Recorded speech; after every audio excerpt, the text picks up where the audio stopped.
punching, work, walking, clocking, punching, work. It's sad to say this is how they want us to live our fucking lives. I must admit I'm way too lit to work until I die. Walking, clocking, punching, work, walking, clocking, punching, work. It's sad to say this is how they want us to live our fucking lives. I must admit I'm way too lit to work until I die. What up, YouTube? Big G here. Penny Pinchers Transport. Leased on to Schneider. What's going down? It's Sunday, November 19th. Few days from Thanksgiving. Just a quick update video. This was supposed to be a drop and hook here in Plainfield, Indiana. This is the home front. I live here in Indianapolis. Kind of starting a week out, not really. Kind of in the middle of a week, I guess. I'm down like 40 hours on my 70. Gonna try to make it back here by Thanksgiving. But anyway, happy Thanksgiving to everybody who watches these videos. Hopefully you guys have a good holiday. Drivers, you know what kind of traffic we're getting ready to deal with this week. It's going to be insane. So, keep your eyes open. Keep a big distance because these people are going to be in a hurry for no damn reason. But, an update. Everybody knows I got a 2013 Freightliner Cascadia. I bought from Lone Mountain Leasing. Still doing good. Really mechanically sound still. I do have a small reservoir leak. Like when I say small, I may have to add fluid to it like once every 2 weeks. Which I am going to replace here in the next week or so. I'm just trying. I got a mechanic buddy that works on my stuff, and I haven't been getting in on the weekends. I've been getting in throughout the week, so I need to try to get in on where he's off work also to pop it on. It's going to cost me $220 for the part, and he won't charge too much to do it. It'll probably be at least $100 or better, cheaper than using a shop without as long of a wait, and he'll do it right in my driveway. So that's one good thing on that. But everything's been good. I've been running into a couple of issues on these drop and hooks. Not last Friday, but the Friday prior. I had 17 hours. I was under a load going to Coldwater, Michigan. 17 hours is quite a bit of time. Coldwater was like 3 hours from Indianapolis. Did a drop and hook there, got my empty. Then I went 60 miles to Lipstick, Ohio to do a drop and hook. That was supposed to be ready at 8 in the morning. I got there at 11 in the morning, which is, 2-3 hours after the load was ready. Supposed to be ready. Drop and hook wasn't ready.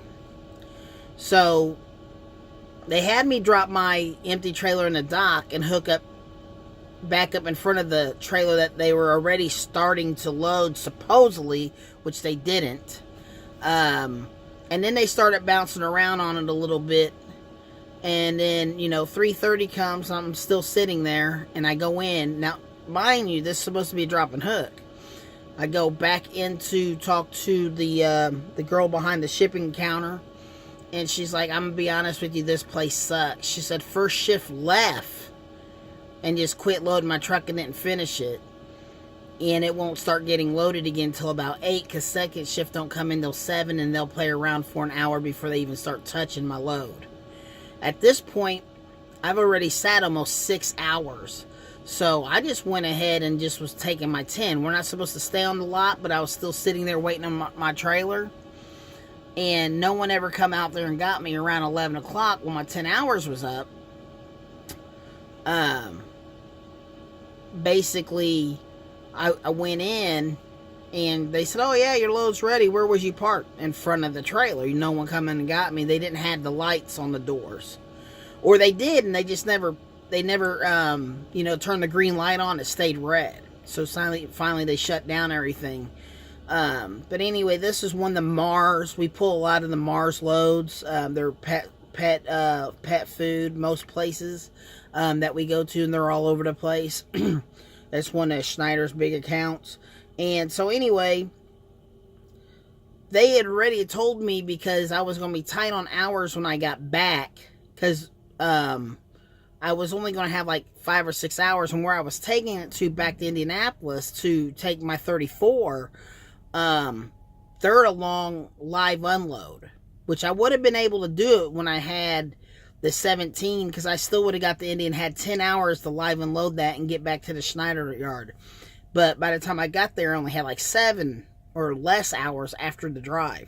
And they already gave me permission to drop it in the Schneider OC yard in Indy. And I had talked to 3 people on the phone in Green Bay. And 3 people said they were going to pay me for the 12 hours of detention, and they were going to cover the relay. Well, then basically somebody on my end that I talked to, one of my main BOLs, whatever you want to call them, business owner, operator, advisor, BOA is what they're called, calls and says, well, you know, we had to relay this load, so we need to dock you on this. I was like, hold on a minute. And then he's telling me I was cutting it too short to do a 4-hour run that would have took 2 hours to deliver within 17 hours, which everybody knows that's BS, because you can drive all the way down to Texas and do 2 drop-and-hooks and halfway get back in 17 hours. So I was pretty mad, and come to find out, when I got my settlement, they only gave me $10 an hour for 10 hours, not for the 12 that I sat there. So comment below if you're a Schneider driver, you work for Schneider, and you know exactly what our detention pay is supposed to be. Because I don't know if I was treated fairly before I pick up the phone and make a complaint and make a big deal out of it. Because it's done and over. It's kind of how I've just treated it. But if anyone has information on detention pay and all that, I guess I don't understand exactly how their detention pay. They just pick and choose what they're going to pay us. And when I have 3 people saying it was all good, I was going to get paid for it and all that, and then the head guy wants to switch up everything on me. So I'm a little aggravated by that. But I still, you know, I'm not disappointed with Schneider. I still like it. A lot of dropping and hooking. You know, of course you run in these situations like I am now. This was a drop and hook load. It's supposed to be ready here in Plainfield, Indiana. Was supposed to be ready at 9 a.m. I did get here at 9:30, so it's not a big window from them having it done. Guys said they were a couple hours behind schedule. So they're going to live load me, and I've already been sitting here over an hour and a half. They haven't touched me yet. So, to me, you're already 2.5 hours behind schedule and not even touched the truck. So, anyway, besides all that, complaining about that, you know, the money's still been okay, you know, after my settlements for me working 4 or 5 days a week. It's okay. I usually try to always run 5. I've been running a little reckless since Halloween, getting in town, helping the wife with some stuff, and just trying to hang out with the kids a little bit for the holidays and all that. And, you know, so, but everything's good, you know, as far as everything else. Not really, just these dropping hooks, man, when they're not ready to go, it's a little aggravating. You get spoiled by the dropping hooks. Or when you do a drop and hook at a customer and there's no empties, and they send you 40 miles the opposite direction to pick up an empty, and there's not one there either, and then you wait 2 or 3 hours and finally one shows up, and you able to make it to your customer to get the load, but you have to shut down with 2 minutes to go on your clock and can't even really do a post trip. So that happened to me Sunday and Monday last week or something like that. Yeah, one of those 2 days, who knows. But it's been, that kind of stuff is just mind-blowing. But I was running a lot of Pennsylvania stuff for about 3 or 4 weeks. And basically the last couple weeks I've been running some Texas stuff. Definitely better weather And Texas don't pay as strong as going down, nor coming back. And PA pays really strong going up and pays really crappy coming back. So you can take 40,000 pounds to PA, 500 miles, and make $1,100 to $1,300 or whatever. You know, one pays pretty good. But then coming back the same distance, you might only make $600 for the same heavy ass load. Mountains, wearing your truck out, and everything else. Shorter miles, that is true. But with the hills, you're not saving much different fuel than driving a couple 100 miles on flat if you're going through Texas or down to Texas through Arkansas or something like that.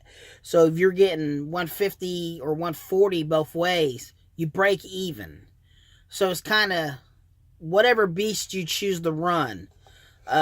You know, the couple extra hours of driving with less mountains, and you're still going to end up being about the same fuel. It's kind of the game you play. It's all up to you. But man, I haven't made no videos in a while. I just been really busy and comfortable, and nothing really changed. It's just out here working just like everyone else. Nothing too entertaining happening. Just trying to keep it on the road and be safe out here. We got the holidays are turning into winter. I'm actually taking this load over the PA. It's going to be a heavy one, but I don't want to go as far as the distance because I am trying to make it back by Thursday. It's Sunday. So far, I do have a load already coming back to just southwest of Louisville, which is pretty close to Indianapolis. So maybe you can knock off one more load before I come in for the Thanksgiving. Don't know quite yet if I'll leave back out Friday for the week, but we'll see what happens.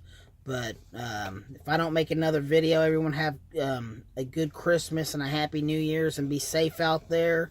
And if anything entertaining happens, or if I run into situations on my truck, I did do a video about the parking lights on these tend to get hot, and they leave a burning stain, and they can also make the sockets melt on these Cascadias.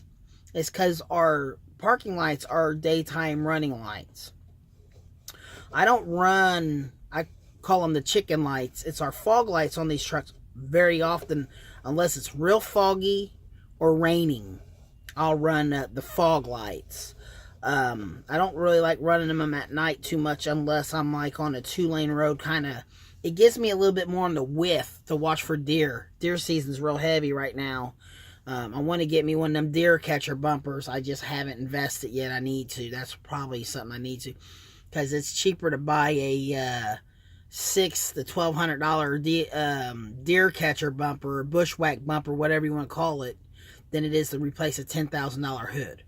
So I need to get that on this truck pretty quickly.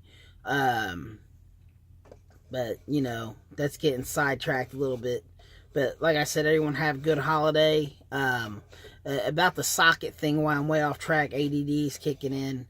I've had one of my chicken light fog lights, what we call them chicken lights, truck drivers do, but the fog light where the bulb goes in, hot and melted. I couldn't even pull a bulb out because it was blinking in and out.